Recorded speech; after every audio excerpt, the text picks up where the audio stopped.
Oke guys, Assalamualaikum warahmatullahi wabarakatuh. Jadi hari ini saya mau bacain komentar teman-teman yang udah komentar lama dari kemarin-kemarin yang belum saya jawab ya. Jadi di sini kita akan mau jawab pertanyaan sebagian teman-teman ya.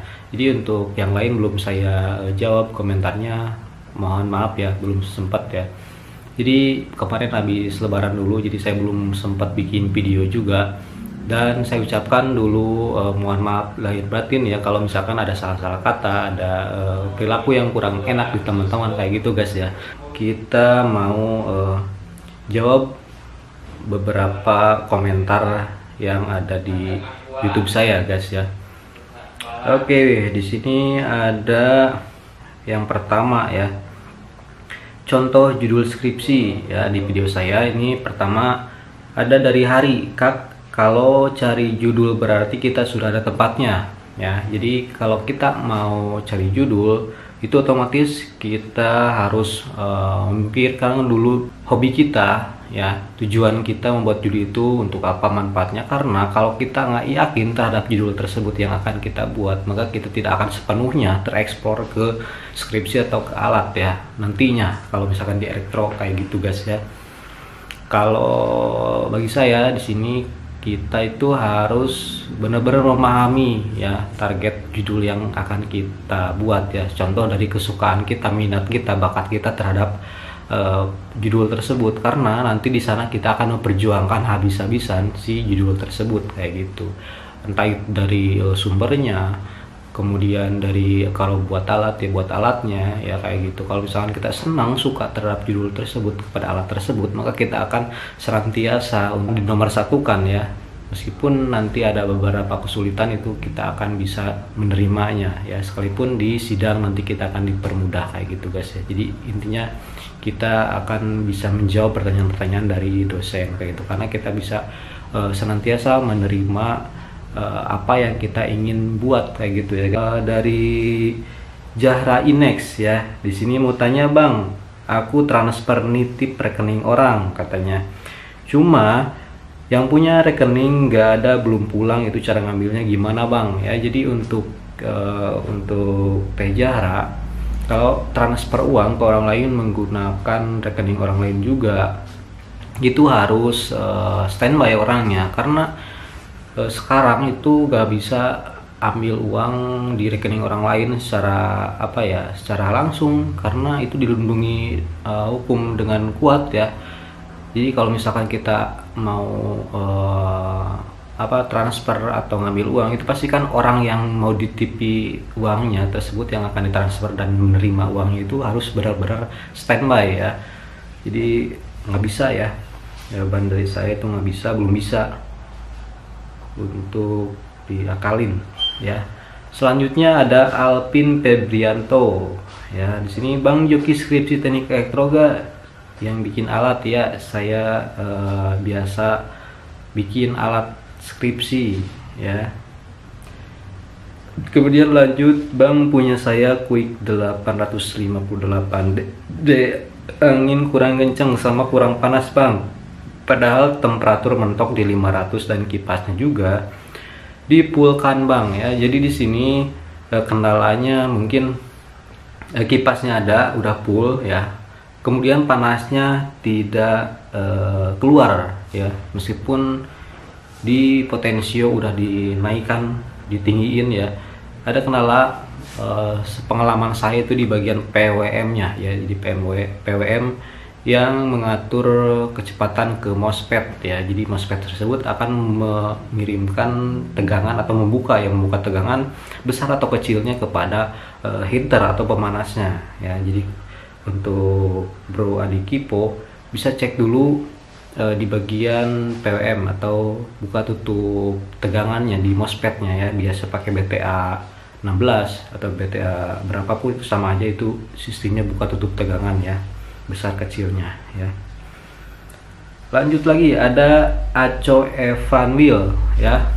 Nah, Aco Evanwil, Mas aku punya box musik tapi memorinya tidak terbaca. Nah ini banyak sekali teman-teman mungkin ya. Di sini ada penonton yang pernah beli musik box, namun kita pasangi memori ada lagunya itu tidak terputar atau tidak terbaca ya. Di sini kendalanya kita bisa masukin dulu memorinya ke laptop atau komputer. Nah, di sana kita format ya, pilih formatnya dulu, ada exFAT, FAT dan PET doang di sana. Satu-satu dulu ya di format, misalkan exFAT, PET, klik itu kemudian jalankan format. Nah, setelah itu coba masukin lagu. Kalau masih belum bunyi juga di Music Box, format lagi dengan tampilan atau pilihan lain ya. Di sana ada FAT juga, ada apa lagi ya, banyak, ada 3 atau 4 ya, tergantung di komputer atau PC-nya tersebut ya. Muhammad Mansur ya, kalau nyolder ke PCB langsung bisa bang, bukan nyambung kabel, bisa banget ya. Kalau misalkan kita pakai besi atau dari bahan baja, kita panasinnya lama tuh di kompor, biasanya tuh panasnya agak lama ya, agak awet ya. Kita pakai tinol yang agak besar juga, itu timah bisa meleleh kayak gitu guys. Karena kebanyakan di bengkel mobil itu menggunakan solder tanpa listrik, jadi dibakar langsung besinya di kompor, udah lama udah membara merah itu, lalu dikasih timah ya. Kasih timah pun nggak kecil kayak lidi, jadi gede timahnya, seukuran jempol, seukuran kelingking, ada kayak gitu ya guys ya. Itu di beberapa bengkel yang menggunakan solder bakar ya, termasuk di elektro. Kalau darurat nggak ada listrik juga bisa guys. Sambil ngopi karena ini masih pagi guys ya. Ke pertanyaan berikutnya. Nah, di sini ada Mariana Agis ya. Mariana Agis, mobil anak saya tidak bisa mundur tapi maju bisa. Itu apa ya yang harus dicek? Itu bagian saklar biasanya ya. Sering saya temukan di bagian saklarnya. Kalau misalkan di manual ada saklar untuk maju dan mundur, itu ada tugasnya. Kita cek dulu saklarnya pakai alat ukur. Kalau misalkan gak bisa mundur, tidak bisa mundur ya, di sini tidak bisa mundur, itu biasanya saklar yang untuk mundur, tegangan yang untuk mundurnya nggak ada ya, loss. Jadi untuk ke depan bisa, jadi mundur nggak bisa, itu kita bisa dibalik si saklarnya. Persis ada di video saya ya, di di mengakalinya, di bagian mengakalinya itu hanya tinggal membalikan saklarnya doang kayak gitu. Kalau misalkan tidak bisa, masih tidak bisa berfungsi, bisa teman-teman diganti ininya ya, bisa teman ganti saklarnya kayak gitu. Kita masuk, nah di sini ada nama ide adalah hobiku ya. Bang, mau tanya mengapa lampu emergensi saya saat ini dicolok ke listrik kok malah mati, kalau dicabut hidup tapi nggak terang, kira-kira apa ya bang, minta solusinya. Di sini kendalanya mungkin ya, kalau saya dari pertanyaan ini baterainya ya, akinya udah soak, jadi bisa diganti aja ya. Karena kalau redup itu baterai ya atau lampu senter itu terdapat di aki atau baterainya yang udah lemah ya.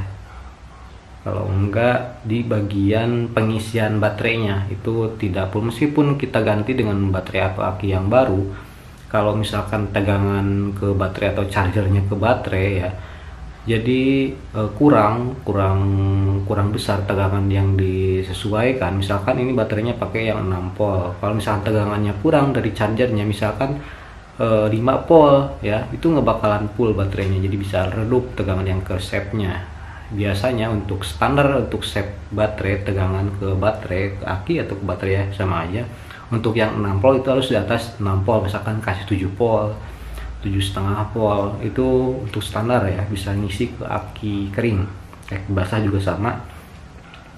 Kalau 12 volt ya harus lebih di 12 volt itu tegangan input yang akan di set ke baterai. Lanjut lagi kepada Arif Nur Parianto ya. Bang mau tanya, kalau MP3 Bluetooth di remote tidak jalan, terus ditekan di tombol juga tidak jalan, apanya yang rusak? Nah, di sini biasanya untuk MP3 kayak gini ya, satu pabrikan itu berapa produksi banyak ya, MP3, dan diantaranya ada yang kendala, ada kerusakan seperti ya kayak gini. Ini mungkin baru beli terus ada kendala pas di tes, itu wajar ya, karena komponennya kurang sering terjadi kerusakan kayak gitu. Namanya juga buatan manusia, meskipun kerjakan oleh robot sekalipun kayak gitu ya. Jadi ini ada kerusakan di bagian firmware atau program hardware ya, software di bagian programnya. Meskipun hardware-nya bagus, tapi kalau di programnya error, karena untuk MP3 kayak gini digital ya, masuk digital itu ada programnya guys ya. Kalau misalkan programnya udah rusak, itu rata-rata nggak bisa kita perbaiki di hardware-nya ya. Ada kendala seperti ini juga. Terus dari Aryo Ardiansyah Putro ya, Mas, saya punya kamera Nikon Coolpix 3700, baterai sudah saya cas tetapi tidak bisa nyala. Nah, kendalanya di mana Mas? Tolong dijawab Mas, terima kasih. Jadi kalau misalkan kita punya kamera nih, terus baterainya udah dicas penuh ya, anggapan kita baterainya penuh ya kayak gitu. Nah, terus lama nggak disimpan. Nah, biasanya itu ada kendala di bagian pentulan di memori ya. Kadangkala kalau misalkan kamera digital atau kamera DSLR itu ada pentulan di bagian memori atau baterai, ada switch namanya untuk bisa meng-on-off-kan tegangan ya. Nanti teman-teman bisa cek di sana. Kalau misalkan masih ada kendala di itunya, nggak ada titik-titik kehidupan ya, mungkin itu ada kendala di baterai atau di komponen lain ya. Bisa teman-teman bawa ke service center terdekat ya. Nah, Rio Perdiana, Bang saya lupa nge-off-kan kamera 3 hari on terus disimpan di lemari, pas ganti baterai gak nyala apanya tuh. Ini bisa pakai cara ini ya guys, bisa pakai cara yang ada di video. Nah, kalau misalkan sudah tidak bisa bawa ke tempat servis aja ya, yang lebih simpel. Kalau kita terus akalin ya khawatir ada kerusakan yang lain. Di sini ada Ane Nurka, kalau hand anesthesia bebas bisa gak? Iya bisa, kalau kayu putih juga bisa ya. Nah, kita masuk Nur Hasanah 168. Anak saya punya Vespa gini, pengen pakai remote, itu harus ganti aki dulu atau gimana Kak? Ini nggak perlu ganti aki karena modul atau alatnya kita sesuaikan tegangannya di 6 volt kayak gitu. Jadi kita tinggal pasang aja, instalasi perkabelan. Kemudian kalau misalkan pesan alatnya, modulnya dari saya, nanti kita bimbing dengan tutorial cara pemasangannya, kemudian aplikasinya, cara settingnya kayak gimana sampai tuntas kayak gitu guys ya. Mungkin kayak gitu aja ya. Jadi yang masih belum saya bacain komentar-komentarnya, nanti kita bisa di video yang selanjutnya.